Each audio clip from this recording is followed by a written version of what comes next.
Palestina merupakan sebuah wilayah yang terletak di timur Laut Mediterania yang memiliki peranan penting sebagai jembatan antara tiga benua, Asia, Afrika, dan Eropa. Geografinya yang strategis membuatnya menjadi pusat perlintasan jalur dagang dan tempat pertemuan banyak kebudayaan. Tidak hanya itu, Palestina juga memiliki arti penting dari sudut pandang keagamaan karena merupakan tempat lahir dan situs suci bagi tiga agama besar dunia, Yudaisme, Kristen, dan Islam. Wilayah ini sejak lama menjadi magnet bagi bangsa-bangsa yang melihatnya sebagai tanah yang diberkahi. Namun, pentingnya Palestina dari perspektif agama tidak hanya menjadi simbol spiritual, tetapi juga memicu konflik yang terus berlangsung selama berabad-abad. Palestina, atau yang dalam sejarah disebut Kanaan, telah menjadi rumah bagi berbagai kelompok etnis dan bangsa sejak zaman purba. Bangsa Kanaan, yang merupakan penduduk asli, diikuti oleh bangsa Filistin, Yahudi, Romawi, Bizantium, Arab Muslim, tentara salib, Mamluk, dan akhirnya Kekaisaran Ottoman, semuanya pernah menguasai wilayah ini pada masa tertentu. Setiap peradaban meninggalkan jejak mereka, baik dalam bentuk budaya, bangunan suci, maupun demografi penduduk. Namun, dengan kedatangan agama-agama Abrahamik, wilayah Palestina berkembang menjadi pusat konflik yang tidak hanya berbasis politik dan ekonomi, tetapi juga dipenuhi oleh klaim-klaim keagamaan yang menambah lapisan kompleksitas tersendiri dalam sejarah panjangnya.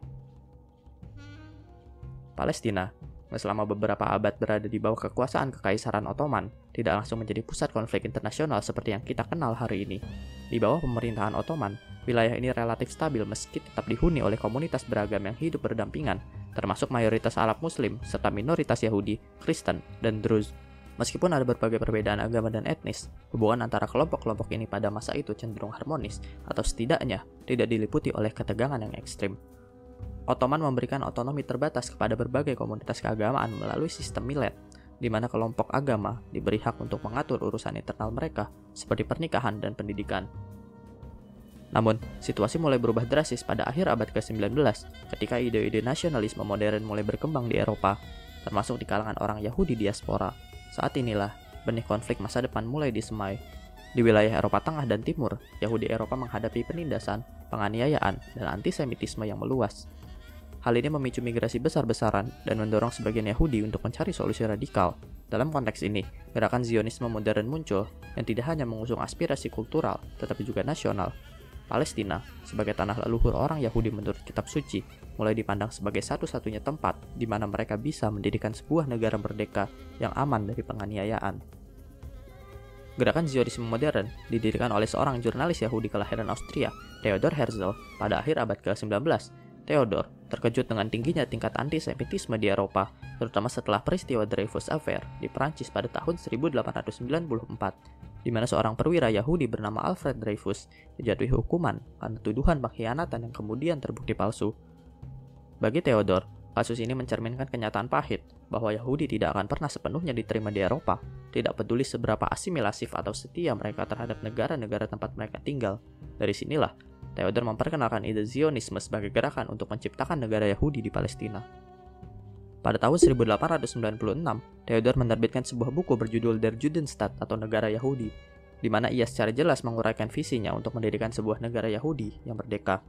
Ia percaya bahwa satu-satunya solusi untuk masalah Yahudi adalah pendirian sebuah negara di mana Yahudi bisa hidup tanpa ketakutan dan penganiayaan. Pada Kongres Zionis pertama di Basel, Swiss pada tahun 1897, Theodor menyatakan bahwa tujuan utama Zionisme adalah untuk menciptakan rumah bagi orang Yahudi di Palestina yang dijamin oleh hukum internasional. Meskipun Theodor sendiri tidak hidup cukup lama untuk melihat mimpinya terwujud, idenya menggerakkan banyak Yahudi di seluruh dunia untuk memulai migrasi ke Palestina. Pada awal abad ke-20, imigrasi Yahudi ke Palestina semakin meningkat. Gerakan Zionisme yang didukung oleh sejumlah filantropis kaya berhasil mengumpulkan dana untuk membeli tanah dari pemilik tanah Arab yang seringkali tidak tinggal di wilayah tersebut. Tanah-tanah yang dibeli kemudian diberikan kepada para imigran Yahudi yang mendirikan kibbutz, sebuah komunitas pertanian kolektif. Sebagai hasilnya, komunitas Yahudi di Palestina mulai berkembang dengan cepat, dan ini memicu kekhawatiran di kalangan penduduk Arab lokal. Namun, semakin lama, ketegangan ini tidak dapat dihindari. Pembelian tanah dalam skala besar dan meningkatnya jumlah imigran Yahudi membuat penduduk Arab merasa bahwa tanah mereka perlahan-lahan dirampas oleh orang asing. Pada tahun 1920-an, ketegangan ini memuncak dalam serangkaian kekerasan antara Yahudi dan Arab yang dikenal sebagai kerusuhan Jaffa pada tahun 1921. Ini adalah tanda pertama dari kekerasan yang lebih besar di masa depan ketika perselisihan lokal mulai bertransformasi menjadi konflik etnis yang lebih luas. Periode awal ini menjadi landasan dari konflik yang lebih besar yang akan datang, di mana nasionalisme Yahudi dan Arab Palestina mulai saling berhadapan. Ketika Perang Dunia I pecah pada tahun 1914, Kekaisaran Ottoman yang telah menguasai Palestina selama lebih dari 400 tahun bersekutu dengan blok sentral, yaitu Jerman dan Austria-Hungaria, melawan blok sekutu yang dipimpin oleh Inggris, Prancis, dan Rusia. Perang ini tidak hanya mempengaruhi Eropa, tapi juga mengubah lanskap politik di Timur Tengah secara dramatis, termasuk Palestina. Salah satu peristiwa penting dalam konteks ini adalah dukungan Inggris terhadap pemberontakan Arab melawan Ottoman. Dengan tujuan menggoyahkan kekuasaan Ottoman di Timur Tengah, Inggris, melalui sosok T.E. Lawrence yang dikenal sebagai Lawrence of Arabia, bekerja sama dengan Sharif Hussein dari Mekah untuk memicu pemberontakan Arab pada tahun 1916. Perjanjian antara Sharif Hussein dengan Sir Henry McMahon, yang dikenal sebagai korespondensi Hussein-McMahon, memainkan peran penting dalam hubungan antara Arab dan Inggris selama perang. Dalam serangkaian surat antara keduanya, Inggris menjanjikan dukungan terhadap kemerdekaan Arab jika mereka memberontak melawan Ottoman. Korespondensi ini memberikan harapan besar kepada bangsa Arab bahwa setelah perang berakhir, mereka akan diberikan kemerdekaan penuh atas wilayah yang sebelumnya dikuasai Ottoman, termasuk Palestina. Namun, janji ini nantinya akan terbukti ambigu dan menimbulkan banyak perdebatan, karena Inggris juga melakukan perjanjian lain yang bertentangan dengan kepentingan Arab di wilayah ini. Sementara itu, Palestina menjadi medan pertempuran penting antara pasukan sekutu dan Ottoman. Pasukan Inggris yang dipimpin oleh Jenderal Edmund Allenby berhasil merebut Yerusalem pada Desember 1917, yang menandai akhir dari dominasi Ottoman di Palestina. Dengan kekalahan Ottoman, kontrol atas Palestina beralih ke tangan Inggris, tetapi masa depan wilayah ini masih belum jelas. Selain janji kemerdekaan kepada Arab, Inggris juga terlibat dalam perjanjian rahasia dengan Prancis yang disebut Perjanjian Sykes-Picot, di mana kedua negara berencana membagi wilayah Timur Tengah di antara mereka setelah perang. Dalam konteks inilah, Inggris memainkan peran kunci dalam menentukan nasib Palestina di tahun-tahun berikutnya. Beralih ke Deklarasi Balfour yang dikeluarkan pada 2 November 1917 menjadi salah satu peristiwa paling signifikan dalam sejarah modern Palestina. Dalam surat resmi yang ditulis oleh Arthur Balfour, Menteri Luar Negeri Inggris pada saat itu, kepada Lord Rothschild, seorang pemimpin komunitas Yahudi di Inggris, pemerintah Inggris menyatakan dukungannya untuk pendirian rumah nasional bagi orang Yahudi di Palestina.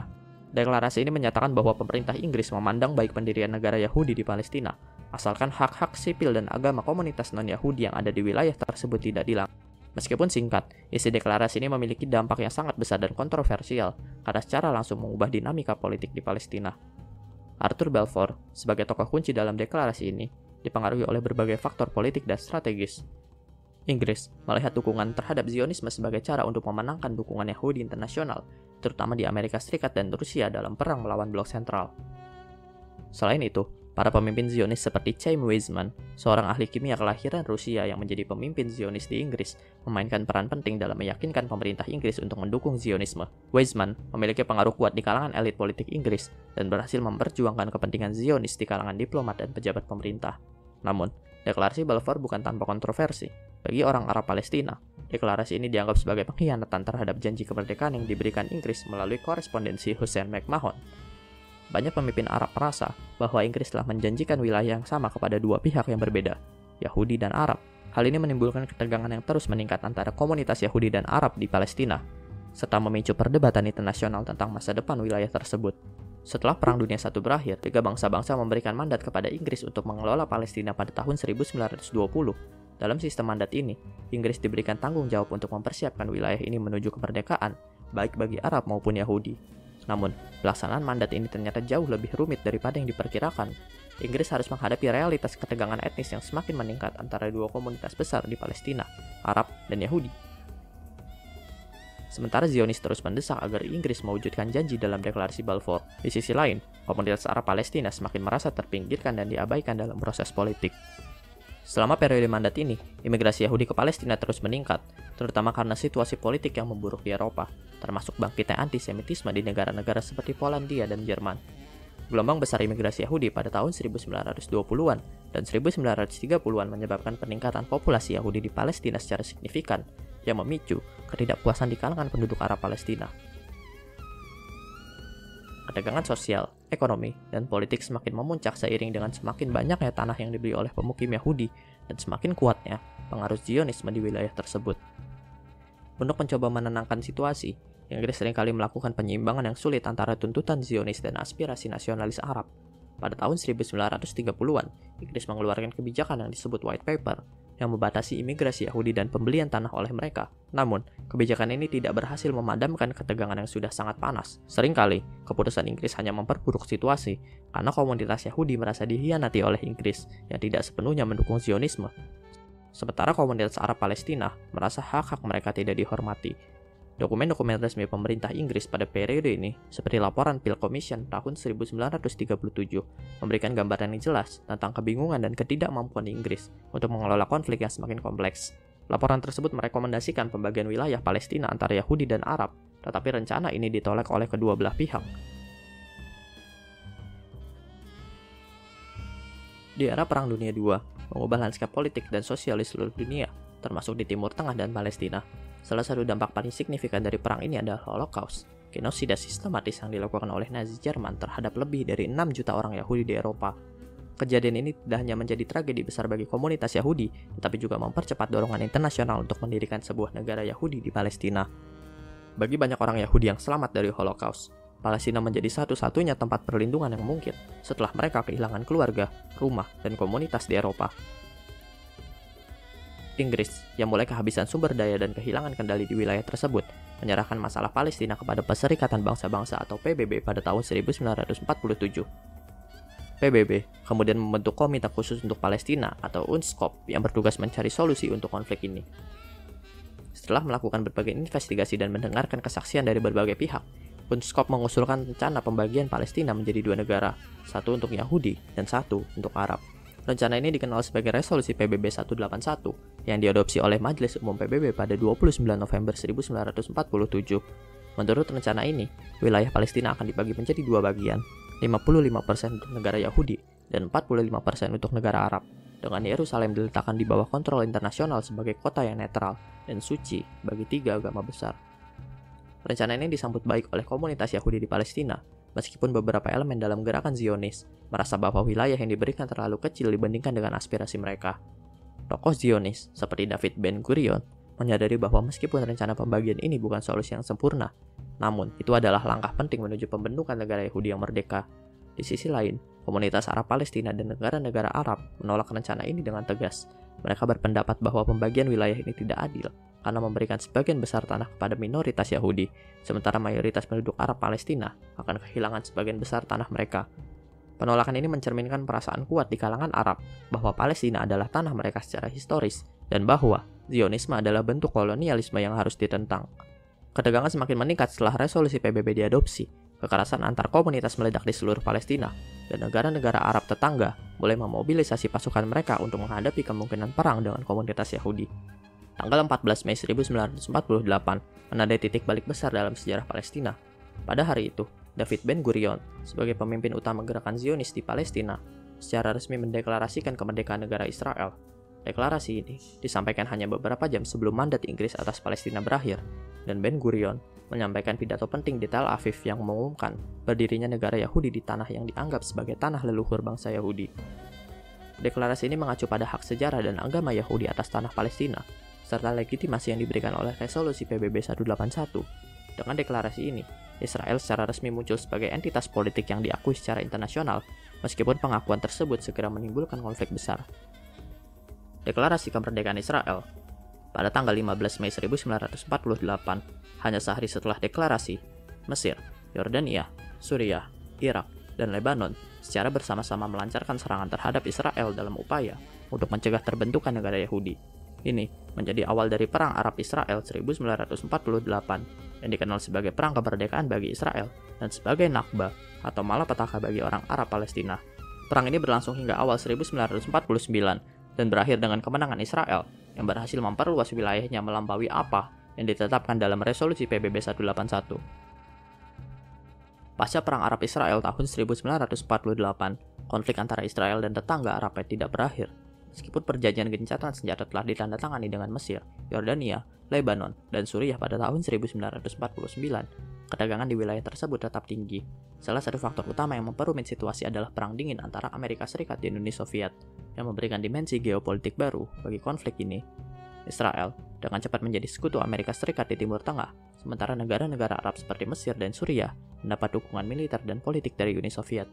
Pada tahun 1956, ketegangan ini mencapai puncaknya dalam Perang Suez, Konflik ini dipicu oleh nasionalis terusan Suez oleh Presiden Mesir, Gamal Abdel Nasser, yang ingin memperkuat kontrol Mesir atas infrastruktur strategis ini.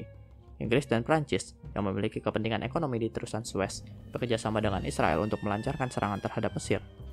Operasi militer ini berhasil secara taktis, tetapi tekanan internasional, terutama dari Amerika Serikat dan Uni Soviet, memaksa ketiga negara untuk menarik pasukan mereka. Perang Suez menegaskan peran penting aktor internasional dalam konflik ini dan menunjukkan bahwa konflik Israel-Arab kini terhubung erat dengan dinamika politik global, terutama dalam konteks Perang Dingin. Selain Perang Suez, salah satu peristiwa paling signifikan dalam dekade 1960-an adalah Perang 6 Hari tahun 1967. Konflik ini dimulai ketika Mesir, Yordania, dan Suriah memperkuat posisi militer mereka di perbatasan Israel, disertai retorika perang dari Nasser yang mengancam akan menghancurkan Israel. Dalam sebuah serangan preventif yang mengejutkan, Israel meluncurkan serangan udara besar-besaran terhadap Mesir pada 5 Juni 1967, menghancurkan hampir seluruh angkatan udara Mesir dalam waktu beberapa jam. Selama 6 hari berikutnya, Israel berhasil merebut jalur Gaza, semenanjung Sinai dari Mesir, tepi barat, dan Yerusalem Timur dari Yordania, serta dataran tinggi Golan dari Suriah. Perang 6 hari membawa perubahan besar dalam konflik Israel-Palestina. Israel berhasil memperkuat wilayahnya secara signifikan, tetapi pendudukan atas wilayah-wilayah ini membawa konsekuensi politik dan militer yang berkelanjutan, khususnya tepi barat dan jalur Gaza, yang dihuni mayoritas orang Palestina, berada di bawah kendali militer Israel, menciptakan situasi yang rumit terkait hak dan status penduduk Palestina di wilayah tersebut. Peristiwa ini juga menguatkan sentimen nasionalis Palestina yang semakin marah dengan pendudukan militer Israel dan mulai mencari cara untuk melawan. Dalam konteks pendudukan wilayah Palestina oleh Israel pasca Perang 6 Hari, Organisasi Pembebasan Palestina atau PLO muncul sebagai aktor penting dalam perjuangan Palestina. Didirikan pada tahun 1964 oleh Liga Arab, PLO awalnya dibentuk untuk mengkoordinasikan perjuangan Palestina melawan Israel dan memulihkan tanah air Palestina. Namun, baru setelah Yasser Arafat mengambil alih kepemimpinan PLO pada tahun 1969, organisasi ini benar-benar menjadi kekuatan utama dalam politik Palestina dan perlawanan terhadap Israel. Arafat mengubah PLO menjadi gerakan nasional yang tidak hanya mengandalkan diplomasi, tetapi juga perlawanan senjata. PLO menjalankan serangkaian operasi militer dan gerilya, baik di dalam Israel maupun di negara-negara tetangga, dengan tujuan menekan Israel secara militer dan politik. Salah satu peristiwa yang paling menonjol adalah serangan oleh kelompok PLO di Olimpiade Munich pada tahun 1972, di mana 11 atlet Israel dibunuh oleh kelompok militan Palestina yang berafiliasi dengan PLO. Meskipun peristiwa ini dikecam secara luas oleh masyarakat internasional, namun hal tersebut menyoroti ketegangan mendalam antara Israel dan Palestina, serta kesediaan PLO untuk menggunakan cara-cara ekstrim dalam memperjuangkan kemerdekaan Palestina. Selain strategi perlawanan senjata, PLO di bawah Arafat juga berusaha mencari dukungan diplomatik dari dunia internasional. Pada tahun 1974, PLO diakui oleh Liga Arab sebagai wakil sah satu-satunya dari rakyat Palestina, dan pada tahun yang sama, PLO mendapat status pengamat di PBB. Di hadapan Majelis Umum PBB, Arafat memberikan pidato yang terkenal dengan kalimatnya, "Saya datang membawa senjata di satu tangan, dan cabang zaitun di tangan lainnya. Jangan biarkan cabang zaitun jatuh dari tangan saya." Pidato ini menggambarkan pendekatan PLO yang menggabungkan perlawanan militer dan diplomasi internasional, serta mengedepankan keinginan untuk mencapai perdamaian di bawah syarat kemerdekaan Palestina. Upaya untuk mencapai perdamaian antara Israel dan dunia Arab pertama kali membuahkan hasil melalui perjanjian Camp David pada tahun 1979. Dalam perjanjian yang dimediasi oleh Presiden Amerika Serikat, Jimmy Carter, Israel dan Mesir menandatangani perjanjian damai pertama mereka, yang mengakhiri permusuhan antara kedua negara dan menetapkan penarikan Israel dari semenanjung Sinai yang sebelumnya direbut dalam Perang 6 Hari. Tokoh penting dalam perjanjian ini adalah Menachem Begin, Perdana Menteri Israel, dan Anwar Sadat, Presiden Mesir. Meski perjanjian ini tidak menyelesaikan konflik Palestina, namun membuka jalan bagi kemungkinan perjanjian damai antara Israel dan tetangga Arab lainnya di masa depan. Salah satu upaya paling signifikan untuk menyelesaikan konflik Israel-Palestina secara langsung adalah datang melalui perjanjian Oslo pada tahun 1990-an. Setelah beberapa dekade kekerasan dan perlawanan senjata, PLO dan Israel akhirnya terlibat dalam pembicaraan damai yang difasilitasi oleh Norwegia. Pada tahun 1993, perjanjian ini secara resmi ditandatangani di Washington DC oleh Yasser Arafat dari PLO dan Yitzhak Rabin, Perdana Menteri Israel, dengan disaksikan oleh Presiden Amerika Serikat Bill Clinton. Perjanjian Oslo merupakan terobosan diplomatik karena untuk pertama kalinya PLO mengakui hak Israel untuk berdiri sebagai negara, sementara Israel mengakui PLO sebagai perwakilan sah rakyat Palestina. Perjanjian Oslo mencakup rencana bertahap untuk pembentukan otoritas Palestina yang akan mengelola pemerintahan otonomi di tepi barat dan jalur Gaza. Meskipun perjanjian ini menciptakan harapan besar untuk perdamaian, isu-isu seperti status Yerusalem, hak kembali bagi pengungsi Palestina, dan batas-batas negara tetap belum terselesaikan. Kendati ada harapan yang dihasilkan dari perjanjian Oslo, pembunuhan Yitzhak Rabin pada tahun 1995 oleh seorang ekstremis Yahudi yang menentang perdamaian, serta munculnya pemerintah Israel yang lebih konservatif, memperumit implementasi perjanjian tersebut. Kedagangan dan kekerasan kembali muncul, yang menunjukkan betapa sulitnya mencapai perdamaian yang langgeng di tengah sejarah panjang permusuhan dan ketidakpercayaan. Pada akhirnya, hingga saat ini, konflik Israel-Palestina tetap sulit diselesaikan. Isu-isu kunci seperti status Yerusalem, hak kembali bagi pengungsi Palestina, dan pemukiman Israel di tepi barat tetap menjadi penghalang besar bagi perdamaian. Meskipun berbagai upaya diplomatik telah dilakukan selama beberapa dekade, tidak ada solusi yang komprehensif dan memuaskan bagi kedua belah pihak. Israel dan Palestina tetap terperangkap dalam siklus kekerasan, negosiasi yang gagal, dan kebutuhan politik yang mendalam.